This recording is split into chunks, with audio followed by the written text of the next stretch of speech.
Breaking news with Based and Bougie. So, guys, Ireland is really suffering when it comes to mass migration. I think that Ireland is suffering more than the actual UK. So, basically, actually, before I begin, guys, don't forget to like, comment, and subscribe. Apparently, the annual delegate conference is calling on the justice minister to basically crack down on citizen journalists. So citizen journalists like myself who go out into the streets or make videos or document things or simply just ask questions, they are now placing laws for them to basically crack down on these people. That could be arresting them, that could be putting them in jail. I even saw a video where they tased a person for simply filming something outside of their home. We live here. We live here. We live here. We live here. Go! Move back from here now! Coward! Belong! You're the coward! Move! You fucking You're done! You're I fucking died!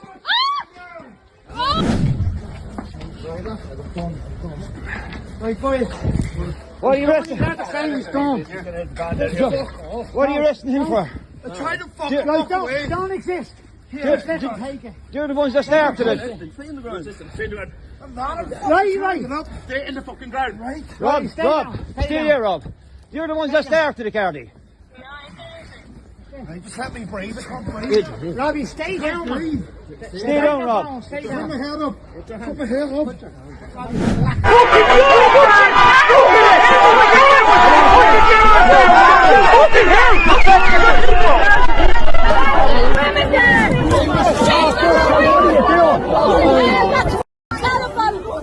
That's fucking nasty, that is!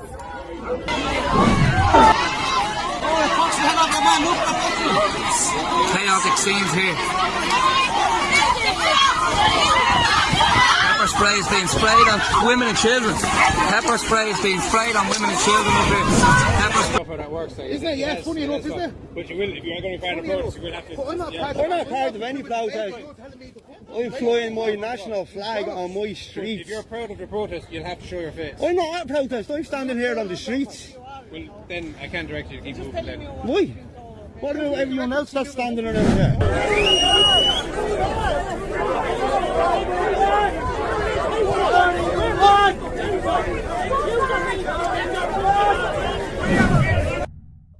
Now, the annual delegate conference, they actually described citizen journalists, independent journalists, to be a growing issue. Not mass migration, not crime, not grooming gangs, but citizen journalists. That's what they are describing to be the growing issue in Ireland. This is absolutely laughable and absolutely insane.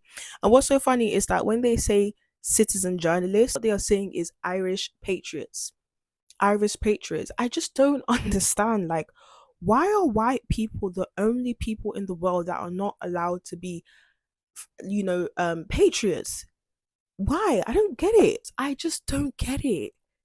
I don't get it. It's a question that's been on my mind for the longest. Like, I just don't get why every other race is allowed to be patriots. Every other race is allowed to preserve their culture except white people. I don't get it. You saw the way they tased that girl, right? You saw the way they arrested people for simply saying that Axel Redder-Cabana should pay for what he did to those girls.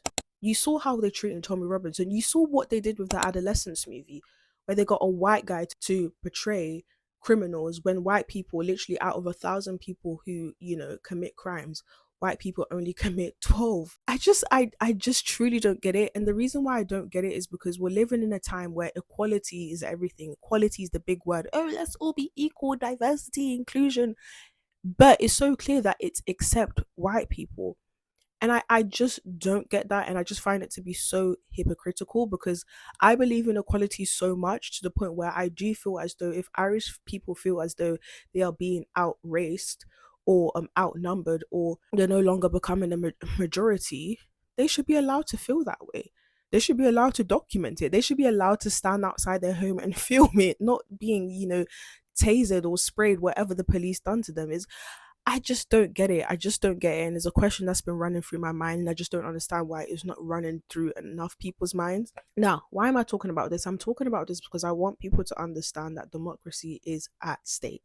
Democracy is at stake. Okay, democracy, the one thing that built the West, the ability to have freedom of speech and voice your opinions. Democracy, the reason why my parents and many other first, second generation parents came to the West, is at stake. It's under threat. Okay, because the fact that people are being arrested and they're taking measures to arrest people for simply just standing outside their home filming something, and now they're being arrested and tasered, sprayed, whatever, I don't know what you call it, by the police. This is communism. This is communism, and I don't understand when people are going to wake up and see that communism is literally infiltrating this country and we should be terrified. This is what they used to do in Africa in the 60s. This is what they're doing in Africa now, actually. So how are we progressing? We're not progressing, we're actually regressing. Reminds me of a video I saw of Conor McGregor. I'm going to insert it. For sure. I'm here to raise the issues the people of Ireland face, and it'll be music to the people of Ireland's ears, because never on the main stage has the issues the people of Ireland face been spoke. Our government has long since abandoned the voices of the people of Ireland, and it's high time that America is made aware of what is going on in Ireland. What is going on in Ireland is a travesty. Our government is the government of zero action with zero accountability. Our money is being spent on overseas issues that has nothing to do with the Irish people. The illegal immigration racket is running ravage on the country. There are rural towns in Ireland that have been overrun in one swoop, that have become a minority in one swoop. So issues need to be addressed, and the 40 million Irish Americans, as I said, need to hear this, because if not, there will be no place to come home and visit. Ireland is at the cusp of, potentially losing its Irishness, and I'm here to raise the issue and highlight it.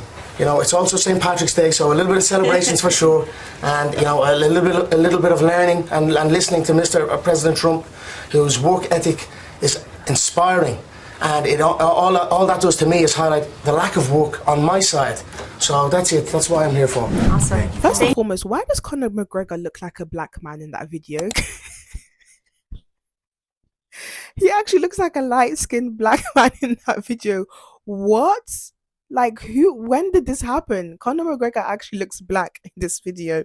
But much respect to him, much respect for him, because obviously this is probably one of the most important moments in his career, going to the White House and speaking in the White House. And he used that he used that opportunity to speak out against what's going on in this country, and that's what you call a true patriot. Like, I'm not being funny. David Beckham, why have you never spoken about it? This is the type of people that people should be applauding and celebrating, not people like Harry Styles and David Beckham and Idris Elba, who have never ever in their lives pointed out any real issues that's going on. They're just there living their elitist, lavish lives and do not give a toss about what the rest of us have going on. What was so interesting about this interview was the fact that one of the journalists actually asked Conor, what about the Irish people who are coming into the USA? First of all, the Irish people are not coming in the millions. They're not coming in the millions. Second of all, when Irish people do go into the USA, they have enough courtesy and respect to integrate. Other cultures, I'm not going to say their names, but you guys know who it is. They do not want to integrate. They want to impose their values. They want to invade this country. And that's the difference between Irish people coming into the USA and these other third world countries coming into Ireland. They're not coming here to integrate. They're just coming here to use the benefit system. How long have you been here in Ireland for? 9 months ago. 9 months. What country are you from? I come from Jordan, but I'm from Syria. And how come you wanted to come to Ireland? I ask, okay, when call me somebody from UN, he tell me, can you go to Sweden, to Germany, to 5 countries maybe. But I know my friends here in Ireland, very good everything in Ireland. I'm Muslim, here no problem. Where do you live? Do you have house or do you stay in the hotel? No, I'm in Iraq Center now. So does Ireland give you any money every month? Yeah.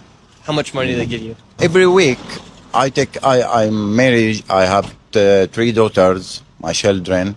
I take same €500 in 1 week. So every week the Ireland government gives you $500? Yeah. How many family or friends came with you to Ireland? With me come in 9 families, but after me come in also maybe 30, families from Jordan. Now, apparently immigration in Ireland is so bad. Apparently in 2022, it was around 22%. And in 2023, literally the following year, it went up to 29%. That is crazy, guys. Not only that, but I saw another article where it said 5,000 immigrants were granted citizenship in one day. In 24 hours, 5,000 people. Do you know that's insane? Work in Ireland. Whether you are from Africa or other part of the world, this organization is ready to sponsor your trip. If you are coming from a non-EU country, you get 4,710 euros. This money is meant to cover your accommodation and flight tickets. That's not all. Your visa fee, registration fee is also covered. Go straight to Google and type HSC IE jobs, then click on overseas candidates. You can scroll down and go through the relocation package. When you are done, scroll back up and click on jobs. So just click on the role you are skilled at, submit your application, and make sure you read the My dad, it took him 4 years to come into this country, 4 years to actually get his citizenship and come into this country. And yet you have 5,000 people being granted citizenship in one day. What did you do to earn that citizenship? I'm so sorry. And then people are going to try and sit here and say, oh no, they're just seeking asylum. Oh no, no, this is organized. This is orchestrated. Like, this is purposeful.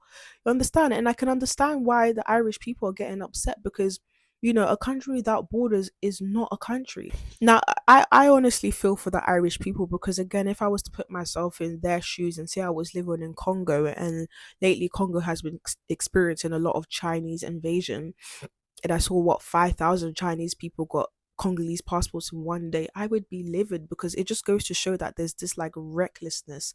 You're not caring, you're not checking the criminal records, you're not checking their criminal past, you're not checking what they can contribute, you're not checking their CVs, you're not checking nothing.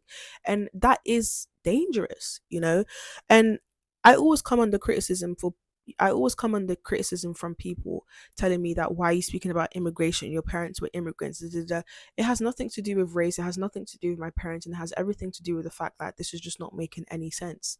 It's not making any sense. The first reason why it's not making sense is because geographically, why are these people not going to the neighboring countries? I had an interview with Nick Tanconi, and he really broke down to me why are they not going to the neighboring countries. Majority of the immigrants are Afghanistani, Somali, no, Eritrean, Afghanistan, Eritrean, and Syrian. Their neighboring countries are right there. Their neighboring countries are Egypt, Saudi Arabia, Kuwait, Dubai. Not only that, how are they making these journeys? How are you making these journeys? Say 5,000 people safely traveled from all these different oceans. No, no, no, no, no. Somebody is picking them up and dropping them off. I'm convinced. The second reason why I speak about this so much is because infrastructure wise, it doesn't make any sense. Ireland is tiny. London is tiny. Why is why is the UK and Ireland literally they're the size of a grape being forced to literally house half of the world, being forced to just pack everyone in like a pack of sardines? It's not making sense. It should raise an eyebrow. Not only that, but anyone who does express these same questions that I'm having, which has nothing to do with race, like I said, it has everything to do with economics and geography, they always get some kind of media criticism. For instance, Conor McGregor, right after this White House interview, you saw so many media channels basically trying to criticize him for basically being a hateful person. No, it's not a hateful thing. This is his country, and he wants his country to look like what it should look like, which is Ireland. You know, not only that, I've always wanted to visit Ireland one day because I do want to see Irish culture, but I bet you when I land there, it won't even look like that. It will look like flipping Bangladesh or Somalia. But anyways, guys, I just thought I would bring awareness to the situation that's going on in Ireland because it's very similar to what's going on in the UK, but now it's just getting 10 times worse because the establishment wants to now start cracking down, arresting, jailing, and sometimes violently harming, like I showed you in that video, people who speak out. I'm not going to say people who speak out against it, people who are patriots for Ireland, and that is such a shame. Why is every other country allowed to be a patriot for the country except white countries? It should really raise an eyebrow. But anyways, guys, if you guys want more videos like this, don't forget to like, comment, and subscribe. Bye, guys.